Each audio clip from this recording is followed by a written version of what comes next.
Hello, and welcome to this tutorial on Google Native Client, or NACL for short, also known as SALT for those of you who remember basic chemistry and have a sense of humor.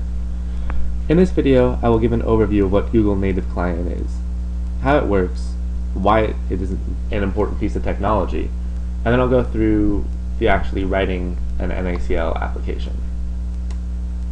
So you're probably wondering, what is Native Client? In short, it's a sandboxing technology for running native compiled code on the web.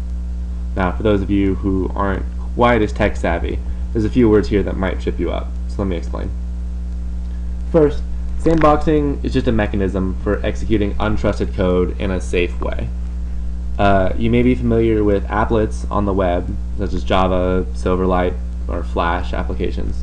These all use sandboxing when they're executing code on a web page. That came from a third party who may or may not be trusted. And this security measure is very important to Native Client as well. We'll talk a little bit more about security and how Native Client ensures secure execution in a little while. Second, native code is just another name for machine or assembly code.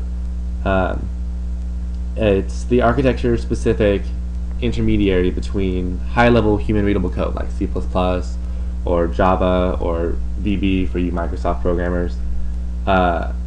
It's the intermediary between that and the ones and zeros that are understood by your machine.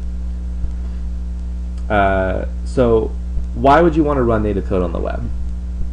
There are actually a lot of reasons. A lot of web applications rely heavily on using JavaScript to implement interesting functionality on a web page. And while JavaScript is great at what it does, there are a few things that native compiled code used in local applications can just do better.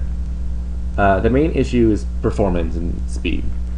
Local applications running compiled code can be very fast, and they can implement a lot of resource-intensive things, like 3D graphics, high-quality audio, things like that, which are especially important in a lot of applications, games for one, but lots of other important things too. And these things are hard to do well on the web without the necessary performance capabilities. Well, that is until Native Client came along. With Native Client, you can implement these types of things on the web while still getting similar performance to that of a local application. It can also make using native code more portable, because even though native code is architecture specific, when it's compiled and executed inside of a browser, it can then be run on almost any device that has a browser, sort of, and I'll talk about that a little bit later too. Native Client is open source and is implemented currently in Google Chrome. It's a Google product, that makes sense. At the time of this video, the only languages that NACL supports are C and C++, but it's possible, I think very likely, that this will expand in the future. NACL has an SDK that allows users to write native client applications and publish them in the Chrome Web Store also. So once you get started using Native Client and you know how to write applications, you can make your own apps for Chrome and release them through the web store. The API used for writing NAC applications is PP API, and that's an abbreviation for Pepper Plugin API. Do you get the joke? NACL, salt, pepper, salt and pepper. Someone over at Google clearly has a good sense of humor. But Pepper is actually a set of APIs that provide communication between JavaScript code written on a web page and the native client modules written in C or C++. It also provides access to browser resources because there's a lot of resources that a native client may need and not necessarily have access to or should have access to, and that comes back to the issue of security, which get to in another minute. So a native client application has a pretty basic structure. It consists of a web page or a set of pages. So that's HTML files, possibly containing JavaScript and CSS, or those could be separated into their own files too, but you've got your basic structure of your web application. Then it also has a native client module, which again, that's the C++ or the C code.